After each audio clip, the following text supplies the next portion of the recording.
Fakti un viedokļi. Krustpunktā. Studijā Aidis Tomsons. Kad mēs pagājušā nedēļā ar kolēģi spriedām, ko tad šodien aicināt uz Krustpunktā lielo interviju, mēs secinājām, ka tas, kas šobrīd notiek, ne tikai Latvijā, visā pasaulē, ir ļoti pārņēmis mūsu prātus. Un galu galā viss tas mūs ietekmē. To mēs redzam. Krievijas karš, arī pēdējās brīvdienās notika, tirdzniecības karš, drošības situācija, vēlēšanas un tā tālāk. Un tajā pašā laikā negribas runāt tikai par kārtējiem politiskiem lēmumiem, kas ir jāpieņem, lai tur kaut kā risinātu kārtējās problēmas. Gan jau radio klausītāji varbūt atceras, ka daudz gadus Latvijas radio viens no tādiem saukļiem bija Salamana teiciens, ka nekā jauna nav šajā pasaulē, bet ja būs jūs to uzzināsit, tad mēs, protams, šeit radio cenšamies daudz runāt par to, kas jauns ir noticis, bet, ja tie daudzie procesi ir jau bijuši iepriekš, tad kāpēc vēsture atkal atkārtojas? Vai ir iespējams ieraudzīt kādas plašākas likumsakarības? Laikam jau lieldienu nedēļā ar mūs ietekmē, tāpēc mēs šodienas sarunas esam aicinājuši filozofu, Rīgas Stradiņu universitātes asociēto profesoru Vantu Sīlu. Labdien jums! Labdien, klausītāji! Mēs te tikāmies ar jums diskusijā 2-3 nedēļas pagājuši, kad mēs runājam par to, kur ved tas Trumpa jaunā politika, viss tas, kas notiek pasaulē. Es arī toreiz sāku ar to jautājumu, vai ir tā, ka vēsture atkārtojamies, ja mēs no tās nemācamies. Toreiz gan domāju vienu tādu konkrētu posmu. Bet kā tad ir? Tā mēs nonākam problēmās, jo nemācāmies no vēstures. Jā, es domāju, ka mēs no vēstures ne tikai nemācāmies, mēs pašu vēsturi nemācāmies. Mēs esam būtnes, kam visām liekas, ka mēs esam kaut kādā nevēsturiskā cilpā trāpījuši, tāpēc, ka mums, ir modernās tehnoloģijas un zināšanas. Mēs esam aizmirsuši, ka cilvēks nav pa šo laiku evolūcionējis tieši nekā, ka mēs esam tieši tikpat vardarbīgi, tieši tikpat pakļauti instinktiem un kompleksiem, un mūsu vēsturiskās traumas mēs arī neesam izārstējuši. Tāpēc es teiktu tā, ka mēs no vēstures ne tikai nemācāmies, mēs no viņas bēgam, tāpēc, ka vēsture mums ir traumatiskais temats. Bet skolē mums kaut ko māca, un nav tā, ka mēs nezinām vēsturi. Mēs taču zinām vismaz kaut kādus faktus noteikti. Vēsture tad būtu tas identitātes stāsts. To mēs zinām. Mēs jau varam pateikt, ka jā, mēs esam Latvijas valsts, kas radusies 1918. gadā, kas ir bijusi okupētā, pārdzīvojusi 2 pasaules karus un tā tālāk.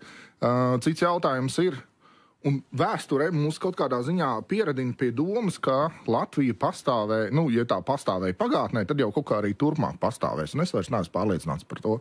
Un tas ir arī iemesls, kāpēc, ir grūti runāt ar vēsturniekiem, kas vēlas tikai un vienīgi atkārtot to, kas ir bijis. Man interesē pilnīgi cita tipa intelektuālais darbs, kas varbūt ir intuitīvāks, kas varbūt ir neierastāks racionālai zinātniskai pieejai, bet kas ir mēģinājums skatīties nākotnē, Latvijas nākotnē.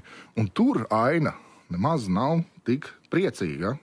Te mēs varam runāt par ko. Pirmkārt, jautājums, vai demokrātija iztur tai uzticētos uzdevumus. Domāju, ka ne. Domāju, ka tas iemesls, kāpēc totalitārie režīmi, vispār totalitāra domāšana, tā skaitā totalitāra domāšana arī intelektuālajā vidē, atgriežas, ir tas, ka demokrātija ilgu laiku tika uzdot kā tāda gatava recepte, tāda demokrātija, un viņa tikai jādarbina. Viņa jau tā pati strādā. Nē, tas teiciens nav tā, ka demokrātija nav... Teiciens par tādu, demokrātija nav ideāla, bet nav nekā labāka. Jā. Nav nekā labāka, bet patiesībā kaut kas labāks ir, un tas ir vienkārši nepaplašināts totalitārisms. Labāks, es, protams, sarkastiski domāju, lai man nepiesiet totalitārismu advokātu, tāpēc kā totalitārisms šo sarežģīto procesu vienkāršo. Un te es vēlētos ļoti nošķirt 2 dažādus procesus. Tas, kas ir demokrātija politiskām elitēm, nav tas pats, kas ir demokrātija cilvēkam, kurš dzīvo katru dienu. Cilvēks katru dienu sajūt ko? Ka neviens ne par ko nav atbildīgs. Jā, un es šeit nesaku, ka šis nav viss ir slikti LV variants. Nē, šis ir jautājums, kurš tad galā atbildi? Ja? Mēs varam robežu uzbūvēt vai nevaram? Tas nav konkrēti par to laba, tur slikta. Varam vai nevaram? Tad cilvēkiem ir pieaudzis šis mentālais nogurums. Jau Covid laikos tas sākās. Ir trauksme, ir dusmas, ir nogurums. Un ir tāda sajūta, ka neviens no tiem vadošajiem lāga nezin, kur mēs braucam. Un ja to sauc par demokrātiju un to vēlreiz mēģina pārdot vēlēšanās, tas neiet cauri. Un tāpēc tur kāds totalitārs. Pagaidām iet cauri. Nu, es esmu stipri skeptisks. Es domāju, Kā mēs redzam, ka ir vēlēšanas notiek, ja vēlam, atkal viss notiek. Jā. Atkal nevaram uzbūvēt. Vai kaut ko jau bišķi uzbūvējam? tā jau ir tā arogance. Tas priekšstats, ka šīs modelis tomēr turpina funkcionēt. Es šodien ieņemšu tādu skeptiskāku pozīciju. Pie tā, ka es, protams, esmu demokrātijas pusē, nebūtu negribētu šeit kaut kādu urbanizāciju vai trumpizāciju, vai kuru vēl putlerizāciju, ja? Bet mums ir kandidāts, par kuru liela daļa sabiedrības, mēs teikt nezinām, ja vēlēšanas būs šis te lielais uzticības balsojums, ja? Un es te runāju par ļoti konkrētu partiju. Rīgā. Jā, Rīgā, bet arī ar tādu kārtīgu mērķi uz nākamajām saeimas vēlēšanām. Un tas ir tikai tāpēc, ka demokrātiski ievēlētā vadība un elite ir pilnīgi pazaudējis kaut kādu kontaktu ar realitāti un nerunā ar cilvēkiem. Un informācijas plūsma ir manipulatīva. Cilvēki arī medijiem vairs neusticās. Teiksim, tas, ka es tagad sēžu runāju Latvijas rādio, pilnīgi iespējams lielai daļai cilvēku liekas, nē. Atkal pieaicinājuši kaut kādu nopirkt ekspertu tais savos valsts mēdījos, lai viņš rāda valsti maksimāli pozitīvi, mierina visus ar to, ka nekas nebūs. Nekā tam līdzīgi. Es uzskatu, ka ir jāzvana trauksmes zvani, bet nedarbosies vairs arī, teiksim tā, aicinājums uz revolūciju arī vairs nav iespējams.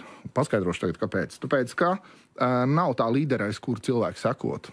Revolucionāra situācija būtībā ir, ļoti vienkāršot sakot, ka cilvēku pūļa sašutums un dusmas, kas ir galvenais politiskās enerģijas avots, ja, tiek kaut kādā veidā ļoti stipri, ļoti šaurā vietā caur tādu pudeles kaklu saspiests un tad ar tādu uzrāvienu, kā šampāniešu korķis palaists vaļā, lai nograutu netaisnīgās, nefunkcionējošās valsts struktūras.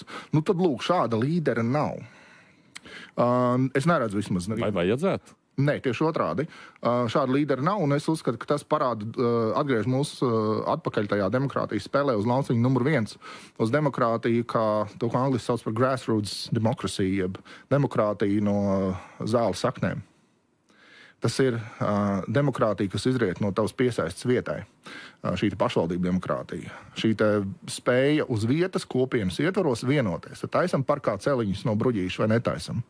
Pašvaldības spēja to realizēt un cilvēku prieks par to, ka ir parkā celiņi uztaisīti. Un tieši tik vienkāršās lietās tur izpaužās, vai tur nezinu, kur ciemu veikalu, kur rīkosim, cik viņš būs ilgi vaļā, ja un tā tālāk. Tādas... Par to mēs vēl tā kā varētu ļauties tai demokrātijai. Jā, un tas arī būs tas pamats, kur mēs iemācīsimies iespējams atkal sarunāties un sadarboties, jo patreizējā momentā, teiksim, politiskie procesi parāda ko, ka pirmkārt visi melo un visi meklē kaut kādu foršu narratīvu, ko varētu iepārdot tam vēlētājiem. Nezinu, kaut kāds idejas, man ir plāns, ko tu mūdi, nav tev nekāda plāna. Jā, jau kaut kāds nav tā, ka vispār es teiksim tā, es šoreiz tiešām būšu drīzāk skeptiskāks, jo varbūt pēkšņi kāds reaģējot uz šo nedaudz provokatīvo uzstāšanos paziņos, ka nē, man te plāns ir, es zinu, kā Latviju 4 gados padarīt par Eiropas valsts. Es domāju, ka nav tāda plāna, nav tādas idejas, ir tikai vēlme nomainīt pašreizējos pie varas esošos ar citiem pie varas esošajiem, absolūti tur ignorējot kaut ko. Kāpēc? Tāpēc, ka es nedzirdu ļoti konkrētu valodu. Es esmu cilvēks, kur visvairāk politikā un vispār arī dzīvē uzrunā sarunu par vērtībām un par principiem. Un es nedzirdu šos te principus un jēgas definīcijas, nedzirdu vīziju par nākotnes Latviju, tāpēc, ka nākotnes Latvija pagaidām veidojas tikai politiķu galvās un kaut kādu polittehnologu koncepcijās. Ko jūs saprotat ar vārdu vērtībām un principiem? Vērtības būtu tās pamatnostādnes, par kurām mēs visi varētu vienoties, par kurām vienojās Latvijas valsts dibinātāji, par kurām ir uzrakstīta mūsu satversme, tur tā preambula, tas viss. Demokrātija? Jā, demokrātija.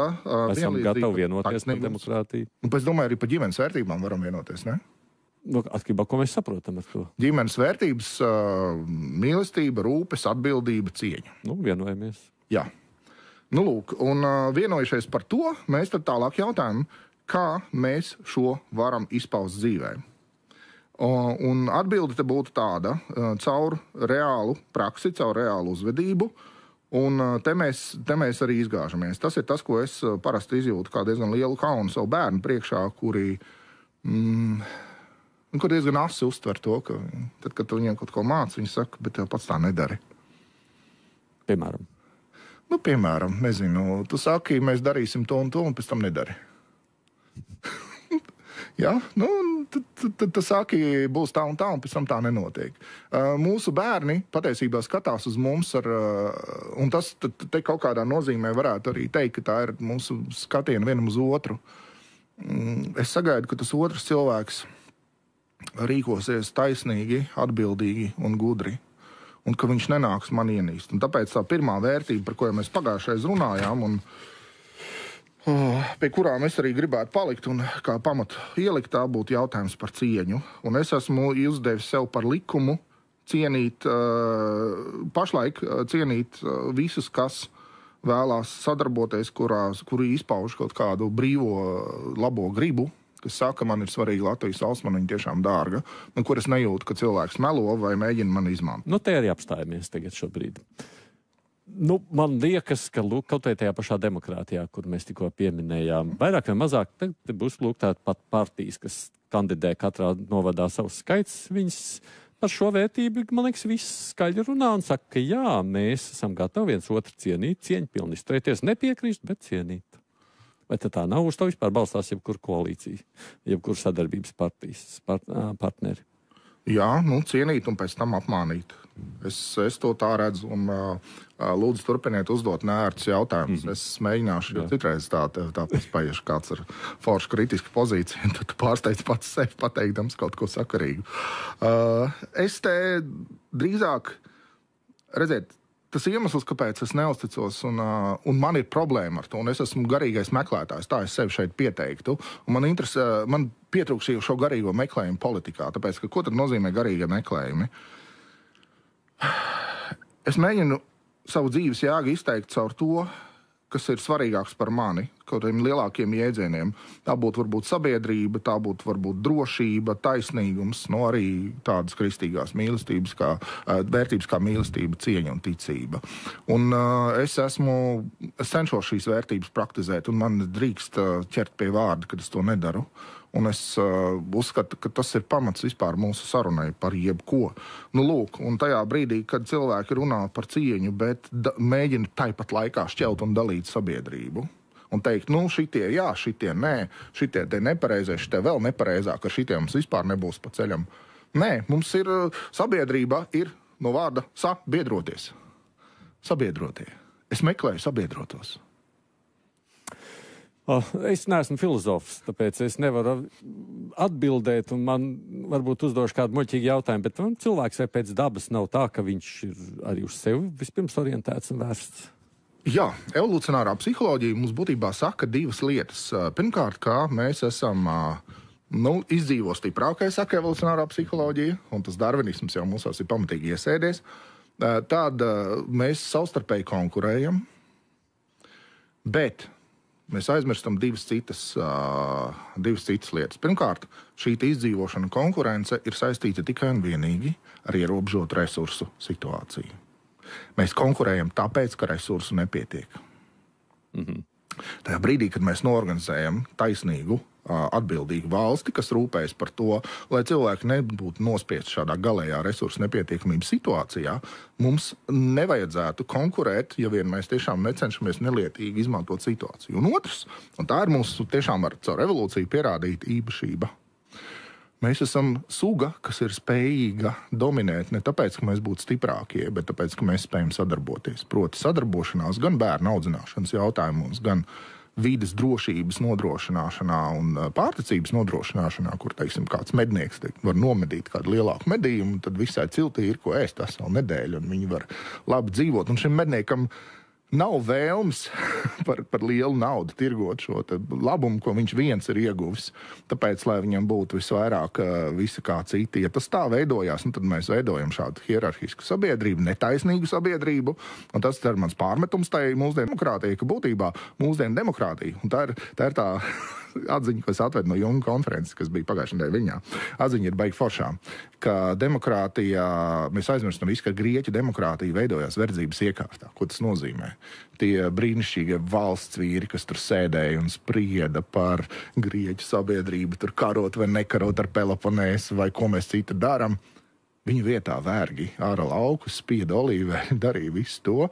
Un, Un man liekas, ka mūsdienu elites ir notvēruši sevi šai pašā ilūzijā, ka tajā laikā, kad cilvēki, piedodiet, brutāli kapā darbā vai divos darbos, tāpēc, ka nespēja samaksāt rēķins, tad viņi saka, atcerieties par tādu cēlu lietu kā valsts intereses, varbūt mums vajadzētu nodokļus paaugstināt, redzēt, mums nepietiek izglītībai un tā tālāk. Rūpējieties taču par valsti, maksājiet vairāk, strādājiet vairāk, audziet galu galā, mēs parūpēsimies, lai jūsu nodokļi tiktu taisnīgi sadalīti.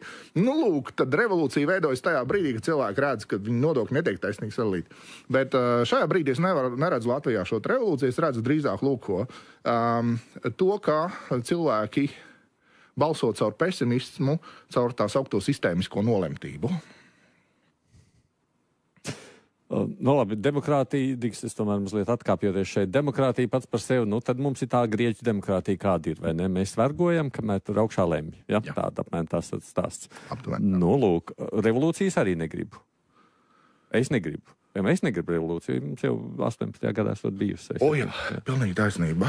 Tad kurš tad ceļš ir, bet mēs esam tādi, kādi mēs esam? Ko tad darīt? Es redzu to visu evolūcijā, un tagad jūs varat palūgt man plašāk izvērst šo te. Evolūcija es redzu kā atgriešanos pie šī jaunā humanisma, kas ir jaunais humanisms. Tas ir tehnoloģiskās attīstības apvienošana ar taisnīgas un labklājības sabiedrības rašanos, ar visu to izrietošo mākslīgā intelekta revolūciju. Bet cilvēciskā līmenī tas nozīmē lūko. Tas nozīmē, ka mēs runājam par cilvēka integritāti un šo te personisko piepildījumu. Un tas nozīmē atgriešanos pie tāda veselīga garīguma, jo mūsu galvenā problēma jau kāpēc, tās līderības nav. Tāpēc, ka līderim nav jāmeklē visu laiku tehniskie risinājumi. Mēs tādā veidā ievēlam birokrātus. Tie birokrāti var atrisināt jebkuru vai sarežģīt tieši otrādi samudžināt jebkuru problēmu, bet viņi nevar atbildēt uz jautājumu, kāda jēga no Latvijas valsts. Jo, patreizajā momentā Latvijas valsts tajā nozīmē, kā mēs to sākotnēji saprotam, ir diezgan disfunkcionāla. Tas nenozīmē, ka neglābjam. Tas nav pesimistisks apgalvojums. Mēs vienkārši konstatēsim, ka ir jāremontē šis dzinējs. Kas ar to var remontēt? To nevar remontēt kaut kādu ideju par nacionālā koproduktu bezgalīgu paaugstināšanu. Tāpēc, kā jūs redzat, nav jau tā, ka tas koprodukts dotu labumu, katram cilvēkam, kas tur laukos dzīvo un apstrādā to zemi, vai cilvēkam, kas strādā lauku bibliotekā vai lauku skolā. Man šie tā rīznieki ar sevi tiks galā, galā tiek jau galā, bet Rīga nav Latvija. Latvija ir visa pārējā mūsu skaistā zeme, un mēs tūlīt grasamies, ja mēs nebūsim ļoti uzmanīgi, tad Latvijas reģionu var pateikt, klausieties, jūs tur Rīgā vispār, tā teikt, saprotat, ka jūs neesat vienīgie šeit. Mums ir robeža, mēs te pie robežas dzīvojam, viena pie tās, un te ir ļoti karsta situācija. Tad lūk, mēs atgriežamies pie jautājuma par kāpēc mēs to darām, un te mēs runājam par garīgumu, un mana problēma tad šeit ir tagad atkal tāda, ka man šķiet, mēs esam pārstājuši saprast valodu, kurā ar mums sarunājās gan kristietība, un es to uzskatu par vienu no būtiskākajām valodām kādā, jo tā kristietības valoda galā ir tā, kurā ir dzimusi Eiropas kultūra lielā mērā. Pēc grieķiem nākamā, tad divas lielās ietekmes mums ir. Mums ir grieķi ar filozofiju un zinātnisko metodi, šis te racionālisms, un tad ir veselīgs garīgs strāvojums, kas runā par jēgas jautājumiem. Un jēga ir vienmēr augstāka par tevi. Jēga nav cilvēkā. Restīvi tā jēga cilvēkā, kas ir, tā arī ir tā dievišķā jēga. Bet mūsdienās mēs vairāk runājam par šo te garīgumu. Un garīgums savukārt nodarbojas ar to pašu, tikai no citas puses, proti, ar komfortu nodrošināšanu. Un mums ir diezgan instrumentalizēts šis te garīgums, pozitīvās domāšanas industrija, kura vienlaikus banalizē un noraida eksistenciālās sāpes. Kāpēc tas ir svarīgi? Tāpēc, ka cilvēka dzīve ir iemācīties saprast savas ciešanas un ar tām strādāt.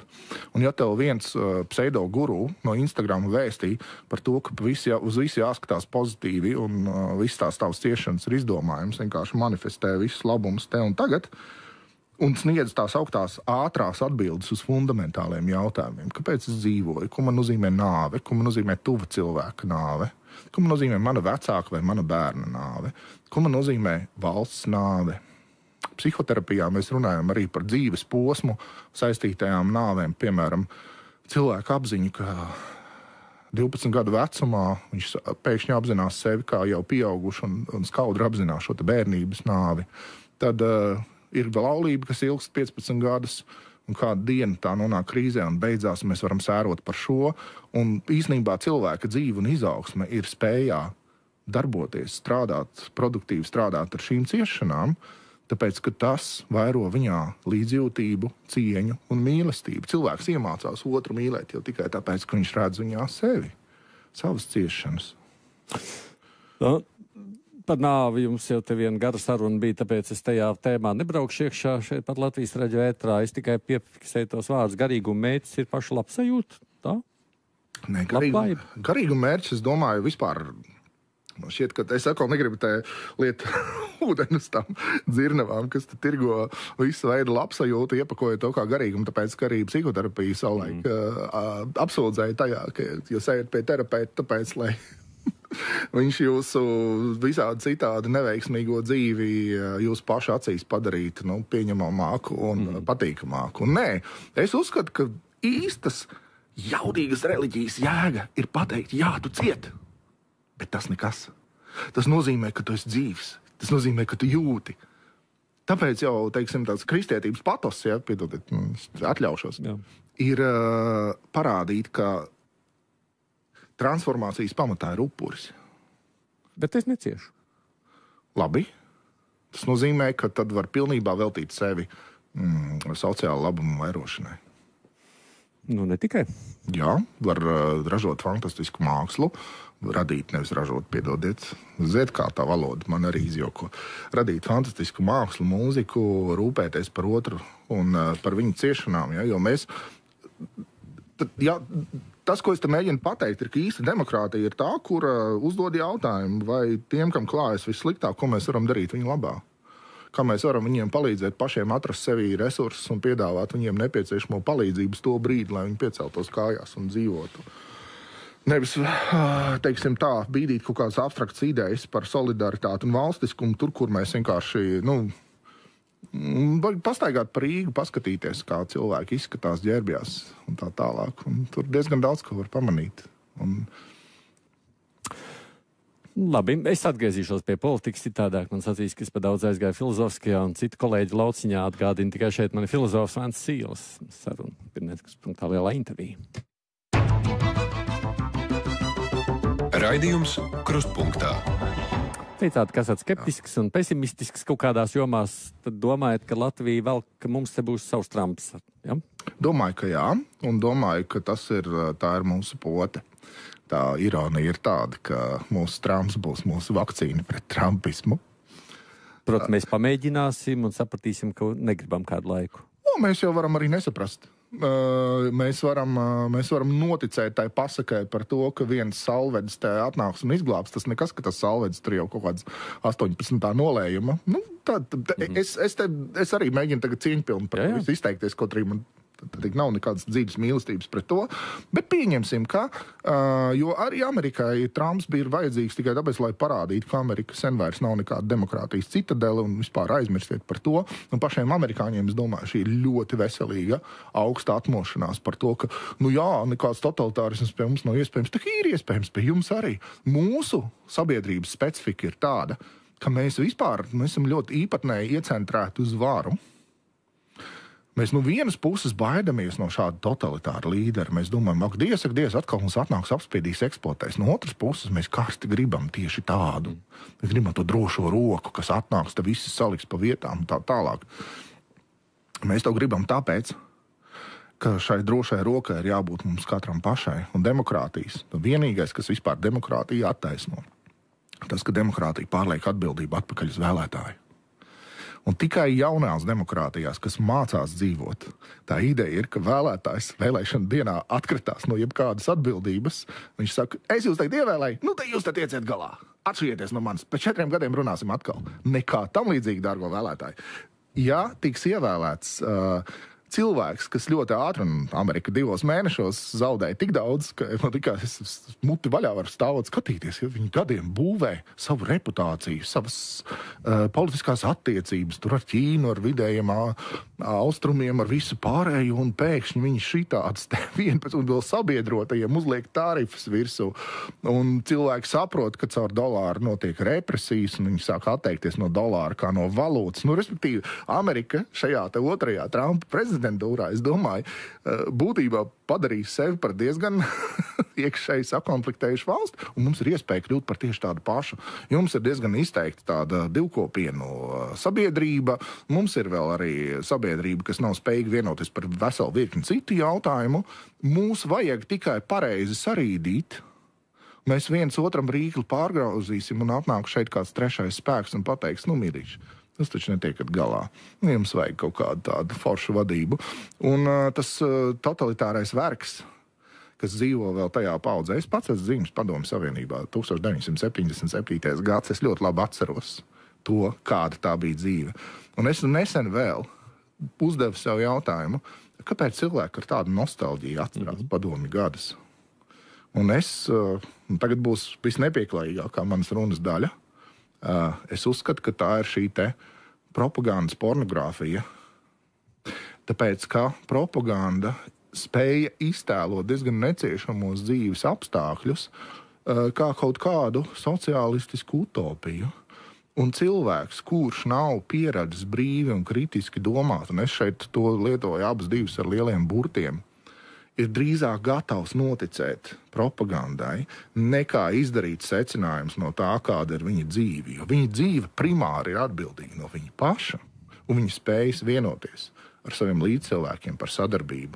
Bet ja viņš visu savu labo gribu, visu savu spēku, visu savu domāšanu atdod kādam citam, citās svešās rokās, jo pats baidās lemt, pats baidās dzirdēt kritiku, kas būs par šiem lēmumiem, tad rezultātā mēs iegūstam būtībā cilvēku, kas labprātīgi izvēlas šo te cietumu drošību. Jo kas tad Padomju Savienībā patiešām bija garantēts?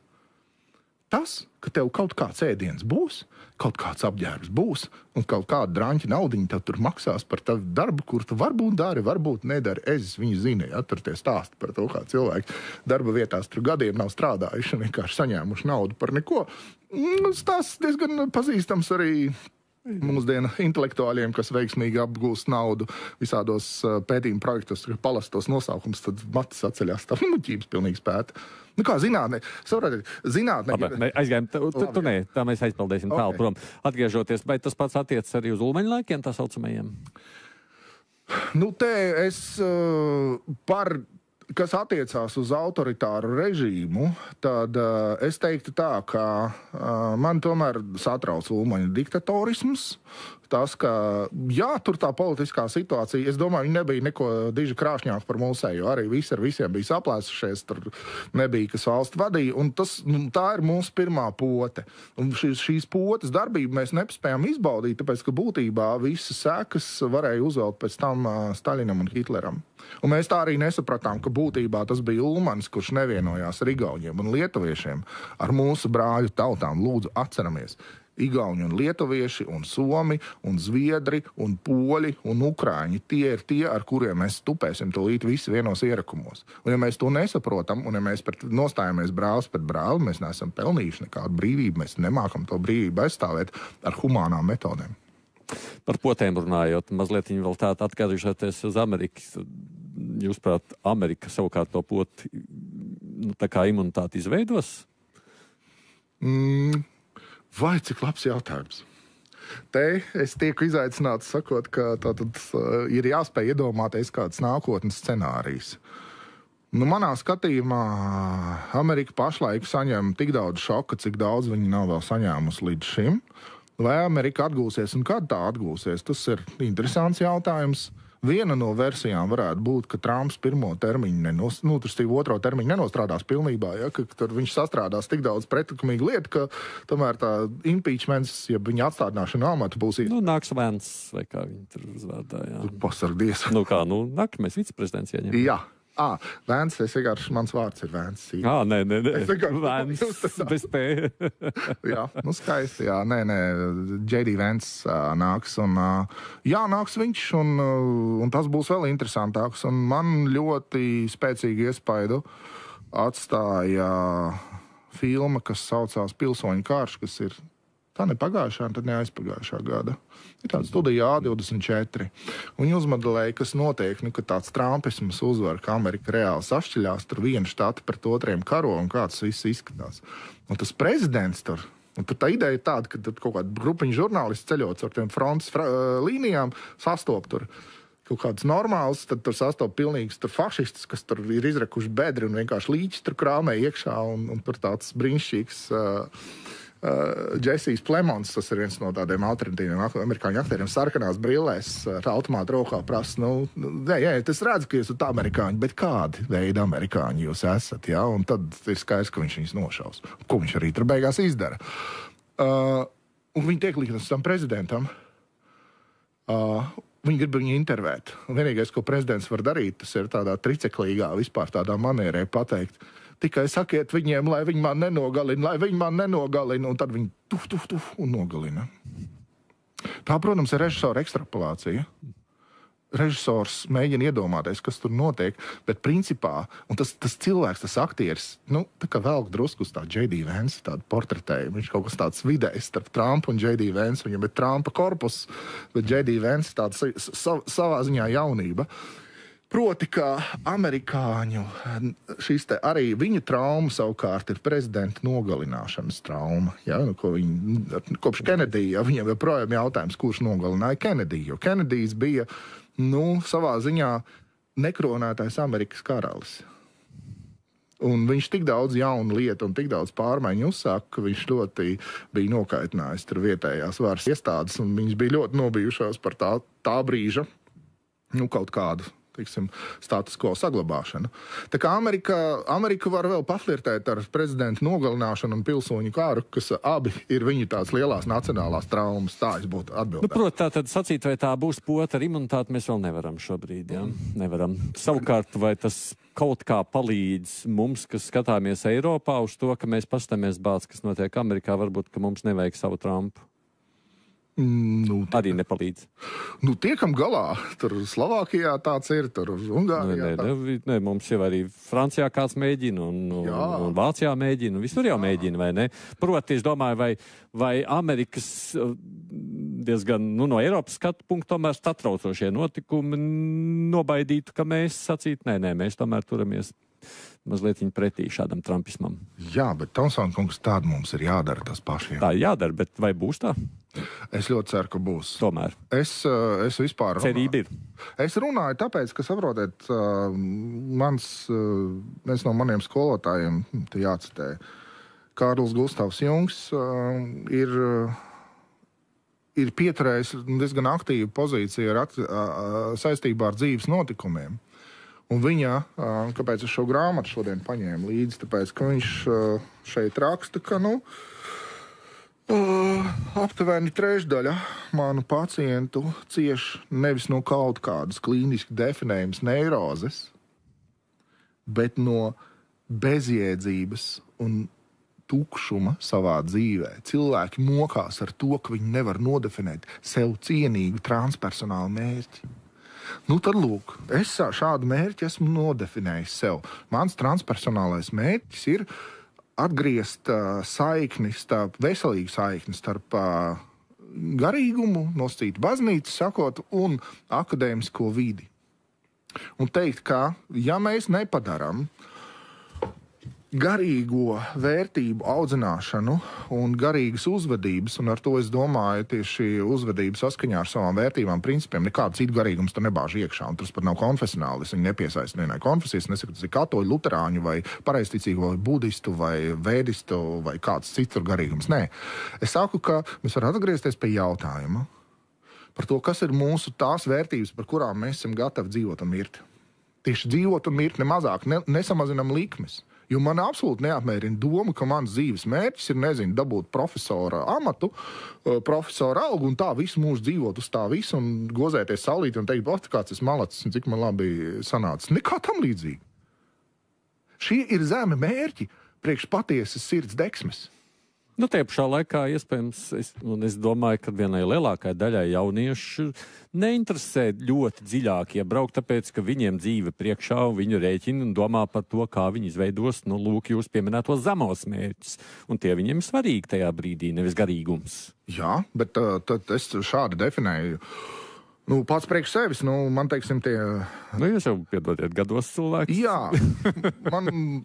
tā sadzīves situācija plus mīnus atrisināt. Man tas nav tā primārais dzinuls. Ja? Jā. Man interesē augstākas lietas un tēmas, un es neko nesaku, tāpēc, ka vienkārši atrast savu vietu, ierakstīties pasaules šajā ritumā, kāpēc gan ne, bet pēc kāda brīža jau sāk gribēties uzstādīt sev augstākus mērķus. Un ne jau visiem ir jānodarbojas to mērķi. Saprotiet, te jau tas foršums ir kāds.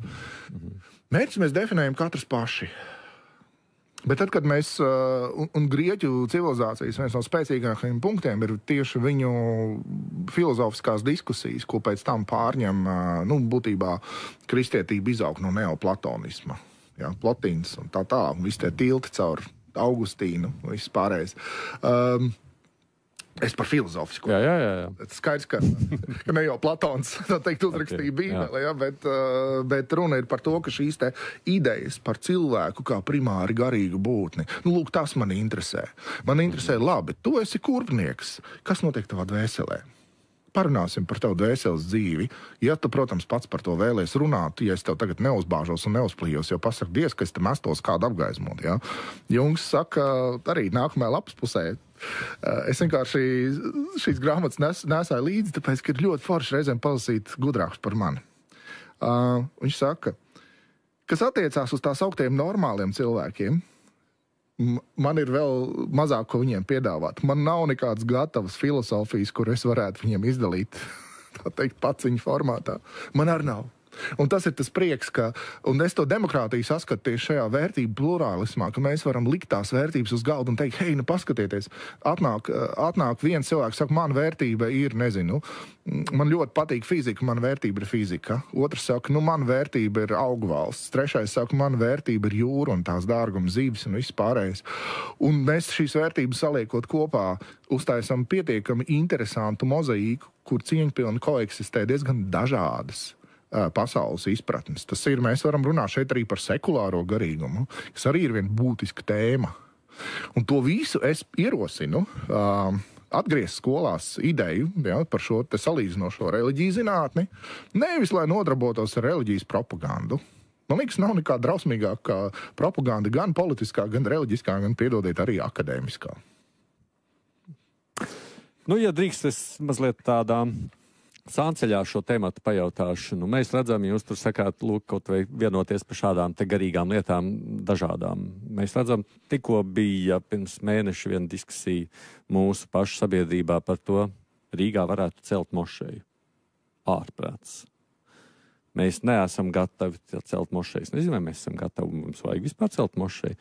Tas ir kaut kas, par ko ir vērts vienoties. Ka mēs visi ļaujam arī Rīgās celt mošeju.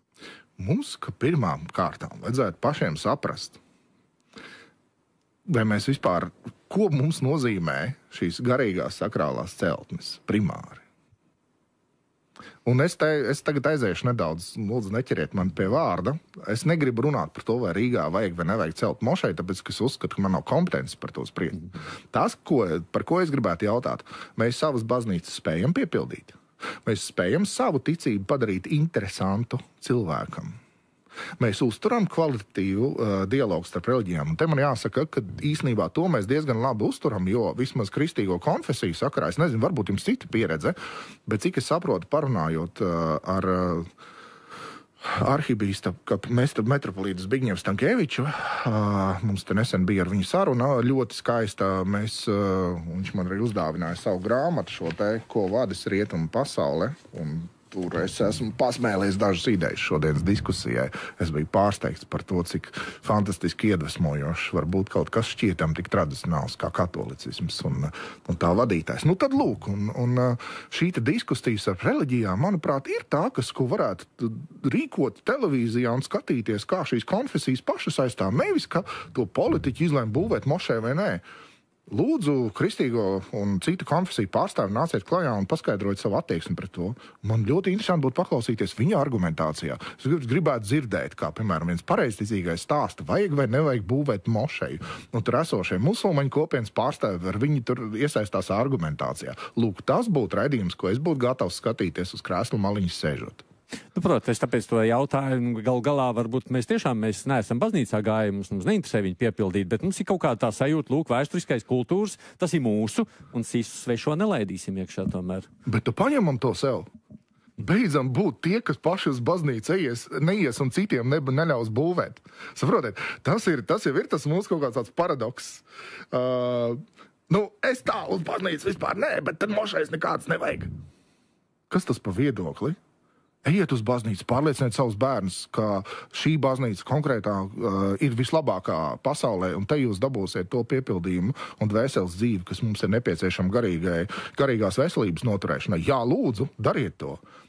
Stāstiet, pārlieciniet ar piemēriem, ar liecībām. Es labprāt klausos, bet vienkārši paziņot, ka nebūs te kaut kā, un pašiem turpināt slikt, piedodiet, bet tādā bezjēdzībā un bezcerībā. Ja? Jo labi, mošais te nebūs. Šī sistēmiskā nolemtība kaut kā mainīsies. Šī attieksme, ka nav vērts ne nodokļus maksāt, ne uz vēlēšanām iet, jo tā valsts tāpat ir bezcerīgi nolemta. Tas kaut ko mainīs? Mēs skatāmies, protams, uz to, kas notiek tajā pašā traģiskajā Ukrainā, Krievijas ekspansija un visu to pārējā, un mēs to savu nacionālo izjūtam ar vienu sāpīgāku, svarīgāku, un tāpēc mēs viņu sargājam. Brīnišķīgi. Un tādam tam ir jābūt. Sirdī ir jāsāp par valsti. Jā, un tāpēc mums ir bail no kaut kā, kas tur ienāks iekšā, kur bieži vien taisa teroraktus patiešām, un vispār nevar saprast, cik tā ticība tur ir uzticama un droša, un cik viņi ļauni var izdarīt. To lai viņi risina paši, tad, kad viņiem par savu reputāciju jārūpējās. Jo, viņiem ir jāpat. Kamēr viņi nerisina, tikmēr es tiekšā viņi nelaižam. Teiksim tā, tad tas ir valsts drošības dienesta jautājums un tā tālāk. Tad mēs pārējām tiešām uz brutālu tādu apsardzību, ja? Bet paziņot vienkārši, ka viena ticība ir nepieņemama tikai tāpēc, ka mums tur kaut kas tur nepatīk. Saprotiet, mēs jau arī... Es nezinu, atkal tagad sanāk, ka es te ieņemu kādu pozīciju. Es te izmisīgi mēģinu izvairīties no tā, lai zinātu, kas mums ir labāk. Man ļoti patīk tas, ka mani tas satrauc. Es par to satraucos, es nāku par to runāt. Un man var piekrist, var nepiekrist, bet es esmu gatavs aizstāvēt savas idejas.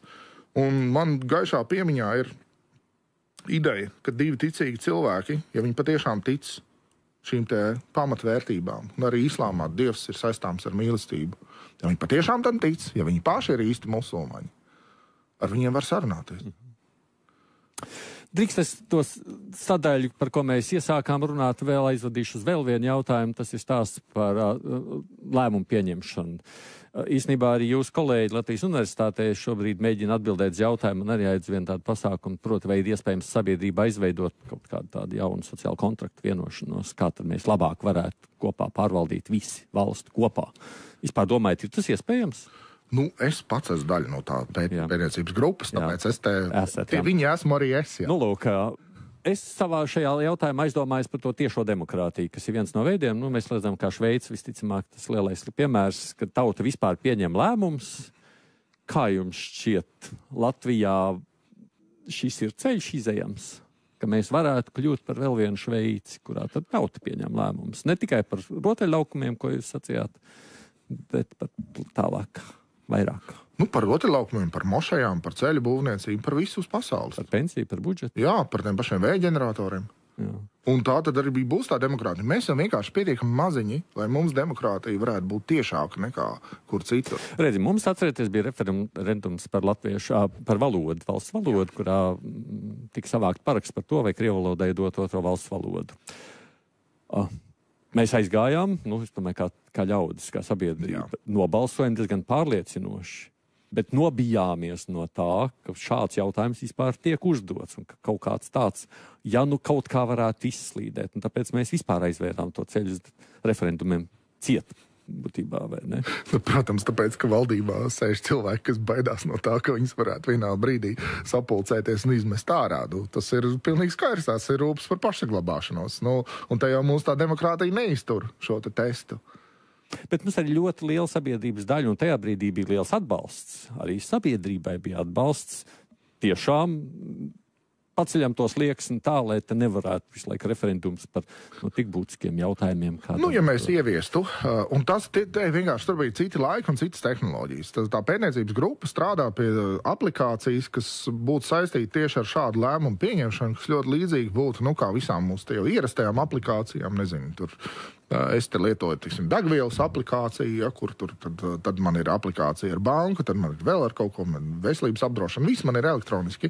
Un līdzīgā veidā es neredzu nekādu problēmu autentificējoties ar mūsu tradicionāli, mēs bankā varam autentificēties. Kur ir problēma? Pie referenduma šāda biežuma, es domāju, referenduma atbilžu viltošana, manuprāt, diezgan bezjēdzīgi. Bet labi, es neesmu IT eksperts, lūdzu. Ne par to. Pieņemsim, ka drošība ir nodrošināta. Es būtu ar mieru katru nedēļu šos balsojumus izdarīt pilnīgi mierīgi. Absolūti bez mums, 52 nedēļas gadā, 52 reizes pa valsti padomāt. Es varu vai nevaru? Varu.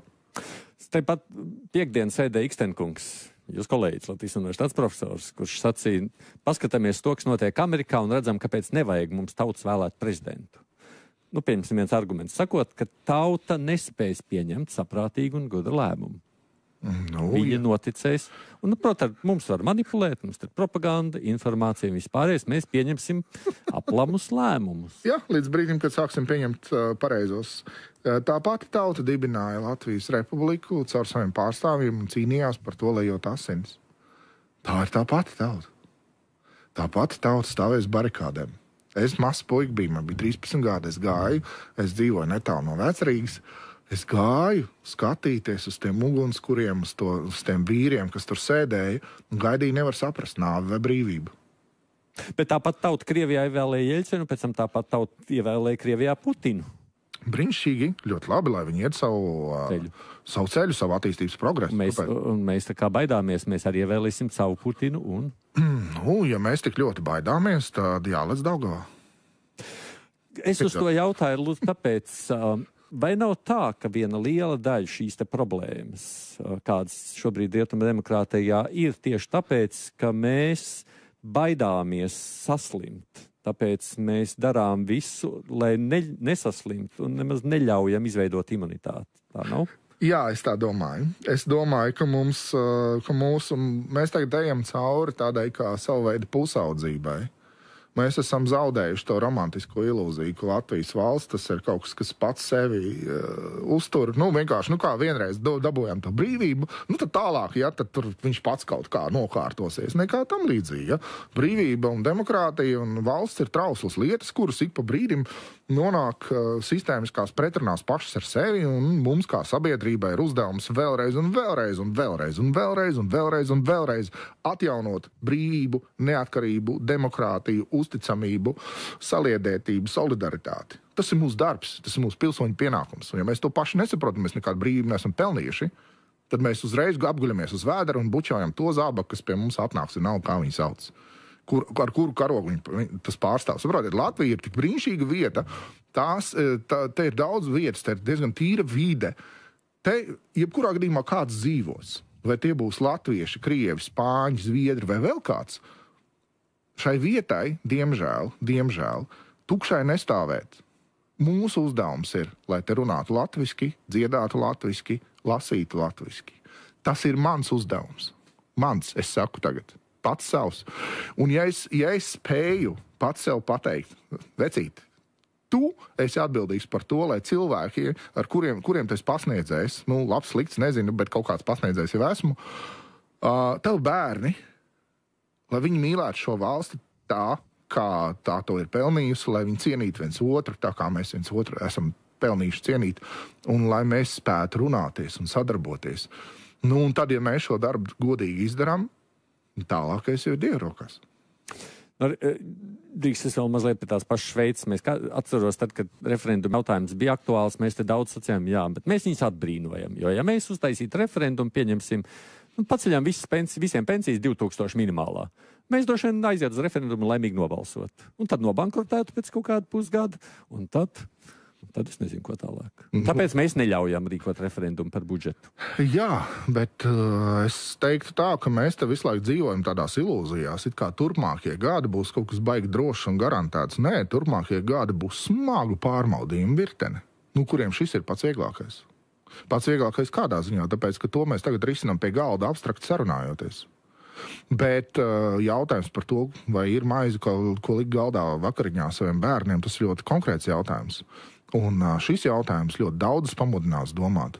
Un es domāju, ka ļoti daudz cilvēki savās dzīves izvēlēs nāksies viņiem atzīt, ka tās bijušas kļūdainas. Manas izvēles arī nav bijušas perfektas. Arī esmu pieturējies pie uzskatiem, kas pēc tam ir izrādījušies maldīgi, un man ir jābūt spējīgam to atzīt. Un es esmu arī gatavs uz šādu dialogu. Respektīvi, es nemēģinu, saprotiet, es jau šeit nerunāju no morāla pārākuma pozīcijām. Es tāpat meklēju sevi šajā visā, es meklēju adekvātu veidu, kā pārdzīvot šos laikus, nekļūstot totalitāram. Nu, manī pašā jau arī ir tās tendences, nezinu, atrast vienu pareizo pārliecību, un tad viņu visiem mēģināt dažādos veidos uzbāzt, ja? Un tad, kad es konstatēju, ka tas var nonākt arī novest pie ļoti negatīvu rezultātu. Es pats kļūstu par šķēlēju, es pats kļūstu par cilvēku, kas neciena otra cilvēka dzīves redzējumu, viņa pieredzi un izpratni. Jo kas es tāds esmu, lai teikt, ka manējais ir labāks.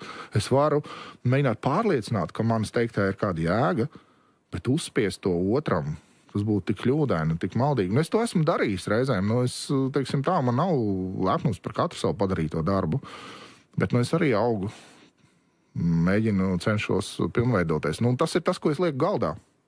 Tāda, godīga atzīšanos. Man nav visu atbilžu, bet es esmu ļoti interesēts meklēt kopsaucēju. Ir jāļaujas arī apdedzināties. Un jāļaujas apdedzināties, jāļaujas kļūdīties. Iedot varu cilvēkam, kas to nav pelnījis, redzēt, ka tas nebija pareizi, pēc tam likumīgā, adekvātā veidā šo varu atkal atsavināt, iedot kādam citam un skatīties, vai mēs atkal nekļūdamies. Mēs gribam būt kā tie vecāki, kas negrib ļaut tikai viņam šlaik apzināties. Mēs zinām, ka tāpat apzināsies, tāpēc mēs gribam pasargāt. Mēs varam gribēt pasargāt, bet vēlreiz, teiksim tā, neviens nav pasargāts arī no godīgas kļūdas. Saprotiet, ir tā reizēm, ka mēs pēc labākās sirdsapziņas daram it kā to, ko uzskatām par pareizu, un beigās iebraucam kapitālā sauzās. Un varbūt mēs varētu atteikties no idejas par to, ka mēs te kaut ko zinām labāk. Varbūt labākais, ko mēs varam darīt, ir meklēt un mēģināt. Un daži mēģinājumi ir veiksmīgāki, un daži neveiksmīgāki. Un ar šādu matemātiku mums jārēķinās, un to arī nozīmē pieauguša cilvēka dzīve. Nevis, tā teikt, pataisno paradīzē, bet grūtās cīņās atrast kaut ko stabilu. Jo kāpēc tās cīņas nepieciešams arī? Tāpēc, ka grūtībās mēs mācamies saprast vērtību, patieso jēgu, jo, ja es esmu gatavs mirt par savu valsti, tad tas nozīmē, man viņa kaut ko nozīmē. Un mēs, saprotot šī paša visa cenu un jēgu, mēs arī sākam atbildīgāk izturēties pret saviem lēmumiem. Mēs vairs neesam tik viegliprātīgi pārliecināti, ka viss būs viegli un vienkārši. Nebūs. Rīgas Traģiņu universitātes asociētais profesors, filozofs Vents Sīls. Paldies, ka nācāt. Krustpunktā interviju. Paldies, Tomson kungs. Paldies, klausītāji.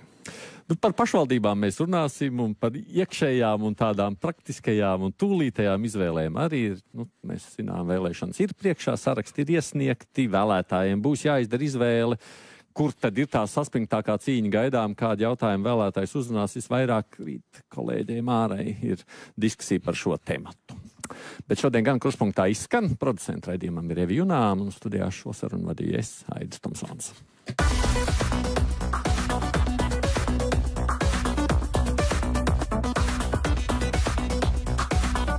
Fakti un viedokļi. Krustpunktā.